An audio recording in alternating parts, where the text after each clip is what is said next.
আল্লাহ নবী বলেন ইস্তাকসিরু ফীহি মিন আরবা'i খিসাল, চারটা তোমরা আমল বেশি বেশি করবা। দুইটা আমল, এক নাম্বার লা ইলাহা ইল্লাল্লাহ। পড়েন তো লা ইলাহা ইল্লাল্লাহ। সবাই পড়ার সময় একটু খেয়াল করেন, লা ইলাহা ইল্লাল্লাহ বলতে ঠোঁট দুইটা লাগে কিনা দেখেন তো, পড়েন লা ইলাহা ইল্লাল্লাহ। লাগে? আমার দিকে তাকান, লা ইলাহা ইল্লাল্লাহ, ঠোঁট লাগে? লা ইলাহা ইল্লাল্লাহ এমন অনেকটা আমল যে আমলটা করার সময় রিয়া প্রকাশ হয় না, মানুষ বুঝতেও পারে না এই আমল যে আপনি করতেছেন। কারো সামনে বসে আছেন, লা ইলাহা পড়বেন, যেমন আমি ওনার সামনে বসা, লা ইলাহা ইল্লাল্লাহ পড়তে শুনে বুঝতেছেন। লা ইলাহা ইল্লাল্লাহ এমন একটা আমল যে মানুষকে না দেখানো, মানুষকে আপনি কোনো আমল দেখাইতেছেন না, তো না দেখানো সবচেয়ে শ্রেষ্ঠ একটা আমল লা ইলাহা ইল্লাল্লাহ। কারো সামনে বসা আপনি, বাস উনি কথা বলতেছে আরেকজনের সাথে, আপনি এটা পড়তে কেউ বুঝতেছেন না। লা ইলাহা ইল্লাল্লাহ এটা বুঝবেও না মানুষ, আপনি যে আমল করতেছেন কিন্তু আল্লাহর সাথে আপনার গভীর এক সম্পর্ক তৈরি হচ্ছে।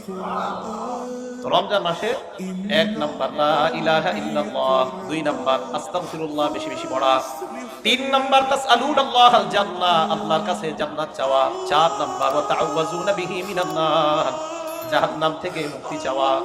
এক নাম্বার লা ইলাহা ইল্লাল্লাহ বেশি বেশি পড়া, দুই নাম্বার ইস্তিগফার বেশি বেশি পড়া, তিন নাম্বার আল্লাহর কাছে জান্নাত চাওয়া, চার নাম্বার জাহান্নাম থেকে পানাহ চাওয়া। আল্লাহ আমাদেরকে আমলগুলো করার তৌফিক দান করেন।